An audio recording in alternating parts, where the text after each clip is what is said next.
अस्सलामु अलैकुम वरहमतुल्लाहि वबरकातुहू। नाज़रीन, आज हम programme number 64 Al-Shafa homeopathic centre YouTube channel की तरफ से नाज़रीन की खिदमत में पेश करते हैं।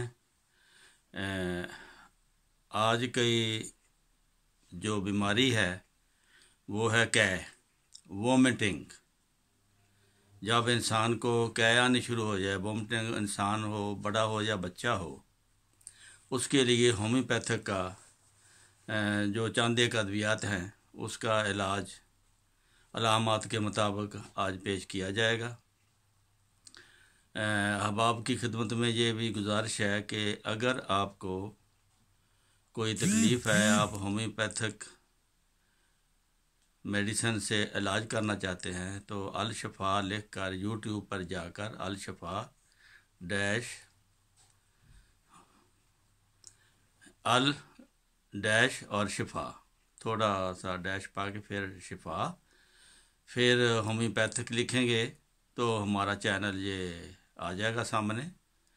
और हर दवाई की तफसील आपको, जहाँ तक 64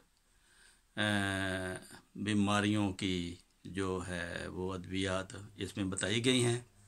इस लिस्ट में आप देखकर अपनी मिजाज के मुताबिक दवाई ढूंढ सकते हैं। आज हम कै के लिए इस बीमारी को दो हिस्सों में तकसीम करते हैं। एक बच्चों की कै होती है, नौज़ायदा बच्चों की, एक बड़ों की कै होती है। आम तौर पर बच्चों की कै में चंद एक अद्वियात इस्तेमाल होती हैं। मसलन अथ्यूज़ा है, इसमें जमा हुआ दूध फुटकियों की सूरत में और सहाल होते हैं, जमी हुई फुटकियाँ जो होती हैं उसके या कै होती है, उसके बाद बच्चा गनूदगी में चला जाता है। फिर थोड़ी देर के बाद जब उसको होश आती है फिर दूध पीता है और फिर उल्टी कर देता है। ये अलामत लगातार इसके साथ ये गर्मियों में ज़्यादातर बच्चों को होती है, गर्म मुल्कों में, और इसके साथ पतले सब्ज़ी माइल पखाने भी होते हैं।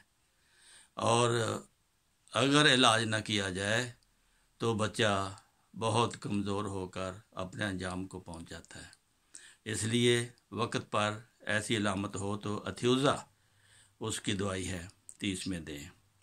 दूसरी दवाई है, बच्चा दूध पीने के बाद फ़ौरन कै कर देता है और उसमें खट्टी बू आती है, तुरश बू आती है। फिर आपकी दवाई है कैलकेरिया कार्ब। इस तरह अगर माँ के दूध से बच्चे को उल्टियाँ और टट्टियाँ लगें तो इसके लिए सलेशिया बच्चे को भी दें और माँ को भी दें, दोनों को एक ही दवाई दें। माँ का दूध इंशाल्लाह साफ़ हो जाएगा इससे, और बच्चा भी तंदुरुस्त रहेगा। अगर आपको यकीन है कि माँ के दूध से ही ये तकलीफ़ है, इसके लिए और